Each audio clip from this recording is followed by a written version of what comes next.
हमारे पास थे कि सीमा पार से कोशिश की जा रही है घुसपैठ की या आर्म्स एम्युनिशन की सप्लाई की, और ट्रूप्स को उसी स्तर पर हमने अलर्ट पर रखा हुआ था और सभी कमांडर्स और ट्रूप्स बॉर्डर पर बिल्कुल तैनात निगाहें गड़ाकर ड्यूटी कर रहे थे।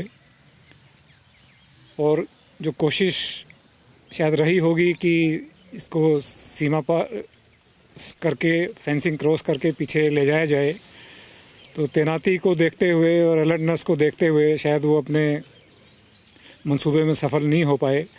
और क्योंकि इसी रात को एक घुसपैठियों को भी बीएसएफ ने मार गिराया है, तो मुझे लगता है कि उसी कारण से वो बैग को छोड़कर पीछे भागे होंगे। और अभी 26 जनवरी नज़दीक है, गणतंत्र दिवस, तो उसके मौके पर भी ये काफ़ी एक्टिविटी बढ़ी हुई है और उसी कड़ी में हमारा अनुमान है कि ये भी प्रयास सीमा पार से हुआ है। और मैं अपने बीएसएफ के कमांडर्स और जवानों को बहुत बधाई देता हूँ कि पूरी अलर्टनेस और मुस्तैदी से ड्यूटी करते हुए ये बहुत अच्छी रिकवरी की है।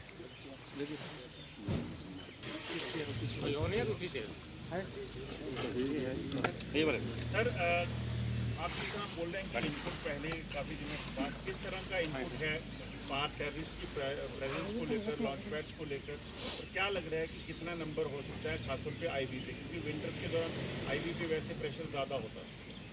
नहीं, पिछले कुछ दिनों से इनपुट्स हमें मिल रहे थे कि पाकिस्तान की तरफ हलचल है। कुछ ग्रुप्स में 3-4 जगह पर मिलिटेंट्स की हरकत देखी गई है और उनका प्रयास है कि किसी तरह से घुसपैठ की जाए। तो ये पिछले करीब 15 दिन से या उससे कुछ पहले से इनपुट्स हमारे पास आने शुरू हो गए थे और उसी हिसाब से हमने तैनाती बढ़ाई हुई थी। बॉर्डर के ऊपर नफरी भी बढ़ाई हुई थी। हमारा जो अपना सर्विलेंस सिस्टम है, इक्विपमेंट है, उसको भी पूरा तैनात किया हुआ था। और उस यही कारण है कि अपने मंसूबों में कामयाब नहीं हो पाए मिलिटेंट्स और सामान छोड़कर उनको शायद भागना पड़ा। सर, आपने कहा कि आपने 1 मिनट टाइम, क्या ये जो हथियारों की खेप भेजी गई थी, क्या मकसद ये था कि गणतंत्र दिवस समारोह को यहाँ पर डिस्टर्ब किया जाए जम्मू कश्मीर में? देखिए, ये जो कयास लगाना है इतना कुछ खास मुश्किल नहीं है, क्योंकि पहले भी जो हमारे बड़े त्यौहार होते हैं, जैसे गणतंत्र दिवस है, स्वतंत्रता दिवस है, या और कोई बड़े ओकेजन होते हैं, तो हमेशा से प्रयास रहा है कि उनको डिस्टर्ब करने की कोशिश की जाए या बाधा पहुंचाने की कोशिश की जाए। तो अगर हम आकलन करें तो इस नतीजे पे पहुंच सकते हैं कि ये भी उसी कड़ी में एक हिस्सा था। सर, जिस तरह से एलओसी पर बर्फ पड़ चुकी है, एलओसी पर बर्फ पड़ने के बाद घुसपैठ के रास्ते बंद हो चुके हैं, अब आतंकियों का फोकस है आईबी और घने कोहरे की आड़ में लगातार आतंकी प्रयास कर रहे हैं इन्फिल्ट्रेशन करने की। सीमा पार लॉन्चिंग पैड में सर कोई फिगर शेयर करेंगे कितने टेररिस्ट एक्टिव हैं जो कि घुसपैठ की फिराक में हैं? नहीं, ऐसा स्पेसिफिक नंबर तो बताना संभव नहीं है, लेकिन हमें जो इनपुट थे करीब 3-4 ग्रुप के इनपुट थे अलग अलग जगह पे कि वो प्रयासरत हैं। और जो कोहरे की सिचुएशन है या स्थिति है उसको देखते हुए हमने पहले से ही वो चीज़ें शामिल की हुई थी कि अगर इस तरह का प्रयास होता है तो हम ज़रूर विफल करेंगे। और ये रात की बीती घटना और ये दोनों घटना बताती हैं कि उन्होंने 2 प्रयास किए और दोनों के दोनों विफल एक ही रात में हमने किए हैं। तो इससे आप समझ सकते हैं कि जो लेवल ऑफ अलर्टनेस है ट्रूप्स का वो कितना अच्छा है। This has been one of the biggest seizures on the international border in the recent past, wherein large quantity of these arms and ammunition are being sent. If we see that ever since India and Pakistan agreed on a ceasefire, recommitment on the ceasefire on the IB, do you think that Pakistan has now trying to backtrack from that ceasefire agreement, wherein they are sending intruders, and now this incident of recovery of such a huge quantity of arms and ammunition? देखिए, इस प्रकार की कार्रवाई पाकिस्तान ने कभी बंद नहीं की है। बॉर्डर के ऊपर सीज़ फायर है, अभी दोनों तरफ से फायरिंग नहीं हो रही है, लेकिन इस प्रकार की घटनाएं तो लगातार जारी रही हैं और इसमें सीज़ फायर था तब भी कोई गिरावट नहीं थी ज़्यादा, जब सीज़ फायर नहीं था तब भी कोई गिरावट ज़्यादा नहीं थी। तो ये प्रयास तो सतत पाकिस्तान की तरफ से चलता रहा है। सर, आज जब इंट्रूडर मार गिराया है उस वक्त पाकिस्तान की तरफ से भी सर अपने ट्रूप पे फायर किया गया है, उसको लेकर क्या डिटेल्स साझा कर पाएंगे? नहीं, उसमें हमारी तरफ से जब इंट्रूडर को स्पॉट किया गया तो हमारी तरफ से फायर हुआ है। तो जब इधर से फायर हुआ है तो उन्होंने भी उसी की रिटेलिएशन में 2-3 राउंड जो ब्रस्ट फायर किया है, लेकिन उसमें हमारा कोई नुकसान नहीं हुआ है और वो किसी को जवान्स की तरफ टारगेट करके थे? जो बेसिकली ड्यूटी पॉइंट हैं या जो हमारी तैनाती है उसकी तरफ उन्होंने फायर किया था, लेकिन उससे कोई नुकसान नहीं हुआ। Sir, 3 incidents during last 24 hours. One, there was a bat attack in Kupwara. Second, intruder killed in Arnia sector. And now this arms and ammunition consignment recovered. You think that Pakistan is somewhere trying to backstab India? देखिए, ये कब बंद हुआ था अगर ये पूछेंगे तो जवाब मिलेगा।